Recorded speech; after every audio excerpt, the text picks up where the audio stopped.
Apa kau tahu tentang kuil tersebut, Tuan? Saya hanya sedikit mengetahuinya. Karena saya juga dahulu bagian dari Paro. Bagian dari Paro? Maksudnya anak buahnya.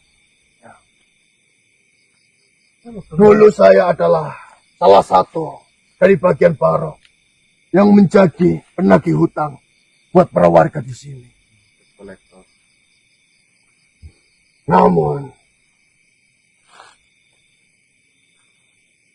saya dihukum oleh pemerintahan di sini karena saya membunuh salah satu warga dengan keji dan melukai seorang anak kecil. Lalu,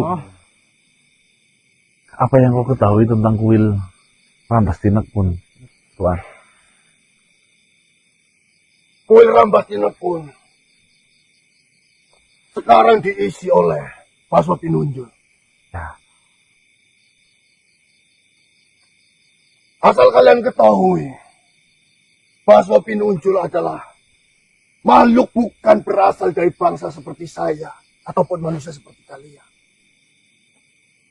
Baswa Pinunjul adalah ciptaan yang diciptakan oleh Mbah Pitanjaru melalui kitab Sabdo Sastrika. Masuk nyambung kan? Makhluk ciptaan dari Pitanjaru. melalui kitab itu. Iya. Maksudnya dijelaskan bisa? Monggo. Jadi seperti ini. Dahulu, leluhur Pitanjaru itu mengajarkan sebuah ajaran di dalam kuil tersebut. Yaitu ajaran menyembah para leluhur. Apa namanya? Samin. Ya, mungkin kalian mengenal ajaran tersebut adalah ajaran Samin. Tapi kami semua hanya mengetahui bahwasannya ajaran yang diajarkan di dalam kuil tersebut adalah ajaran penyembah para leluhur. Oh. Yang dimana dahulu Pitanjaru memimpin kuil tersebut untuk melakukan persembahan-persembahan ataupun sembahyang. Dan di ajaran penyembah para leluhur ada satu kitab yang selalu diikuti, selalu dipelajari sebagai tuntunan para ajaran-ajaran para leluhur. Menjadi pedoman. Dan Mbah Pitanjaru berhasil menguasai kitab Sabdo Sastrika sepenuhnya sampai Mbah Pitanjaru menciptakan satu makhluk yang dimana makhluk itu akan menjadi suatu pelindung di desa ini, di dalam kuil, dan juga mereka yang mengikuti ajaran dari para leluhur, yaitu Baswa Pinunjul. Oh, Baswa Pinunjul berarti semacam makhluk ciptaan dari kitab itu. Di kita kayak robot apa enggak sih? Ya mungkin manusia robot. Kami semua menganggap bahwasannya Baswa Pinunjul itu mungkin kalau di agama saya saat ini, di agama Muslim, itu disebut sebagai Nabi Muhammad. Utusan. Benar sekali. Baswa yang diambil dari kata baswara yang artinya cahaya, dan Pinunjul yang berarti unggul ataupun menonjol. Di sini kami mengartikan bahwasanya Baswa Pinunjul memiliki arti cahaya yang unggul, cahaya yang menonjol sebagai pelindung di wilayah sekitar sini. Cahaya unggul untuk menyinari, ya. Benar sekali. Menyinari umat-umatnya. Iya, menyinari umat-umatnya. Baru salah satu yang mengikuti ajaran tersebut. Ya. Oh. Ya pantas mas, kan dulu disampaikan bahwa pengikutnya diwajibkan kaya. Oh iya, itu masuk akal. Kan dulu kan disebutkan seperti kan.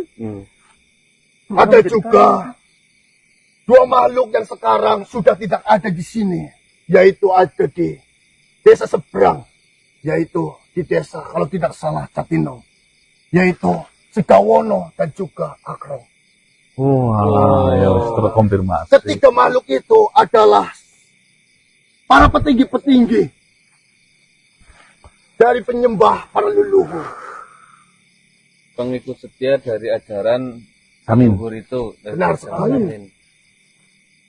Mereka memanfaatkan kekuatan dari Baswa Pinunjul untuk menjadikan dirinya semakin kejam dan keji.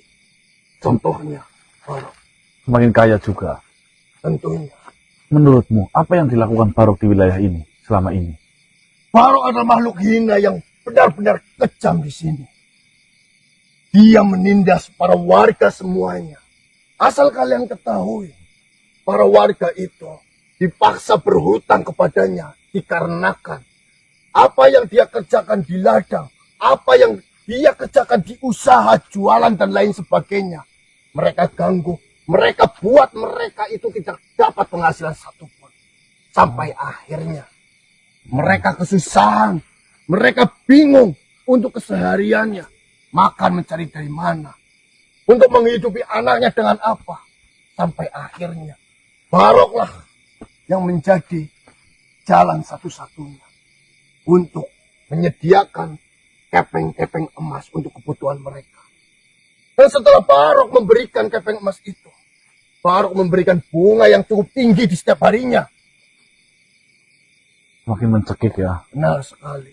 Berarti- Inilah yang dinamakan penjajahan sesungguhnya. Ya Allah. Berarti hutang piutangnya memang dengan sengaja dibuat. Benar sekali.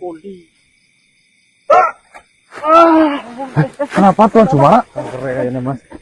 Kanker kayaknya. Iya. Kanker Masa? otak kayaknya. Apa lagi sih Mas? Ya mungkin. Saya tidak tahu tadi kan bilang kanker otak. Nanti asal. Nanti sembuh Paman sendiri. sakit, paman kepala sakit. Jumara, Tuan Jumara. Nyebut. Berarti. Nyebut. Apa? Istighfar. Istighfar. Astagfirullah. Memang kalau kamu mungkin aja gini mas. Istighfar Tuan Jumara. Astagfirullahaladzim.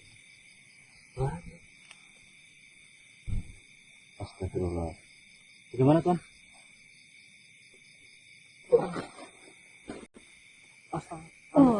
Pelan-pelan.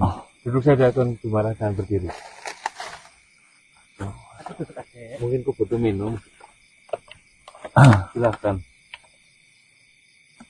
Apa yang telah terjadi padamu Tuan Jumara? Seperti yang sudah saya katakan. Ada penyakit mematikan di kepala saya ini. Nanti coba ditanyakan ke Tagi Moniti. Seperti ini Tuan Jumara. Menurut Mbah Jebat, satu-satunya yang mengetahui banyak hal itu adalah Nenek Minturo. Minturo. Namun karena ini sekarang kondisinya Nenek Minturo sudah tidak ada, mungkin satu-satunya cara saya hanya menggali informasi sedikit demi sedikit melalui si Dania. Saya juga mendekati Nenek Minturo. Salah satu tujuannya adalah itu. Saya ingin sekali menghentikan kebejatan yang dilakukan oleh Juragan Barok.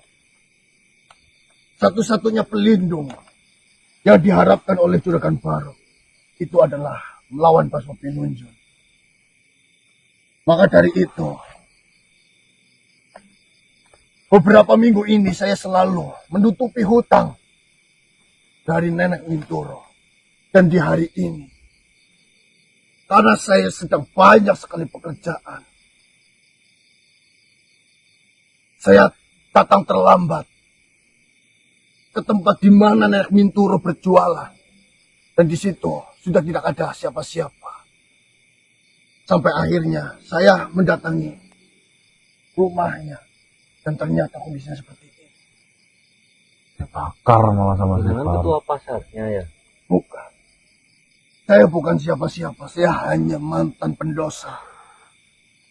Mantan pendosa yang memang karena ingin menyelesaikan kuil, Rampas Tinekun akhirnya mendekati Nenek Minduro, Kamu bantu bayar hutangnya.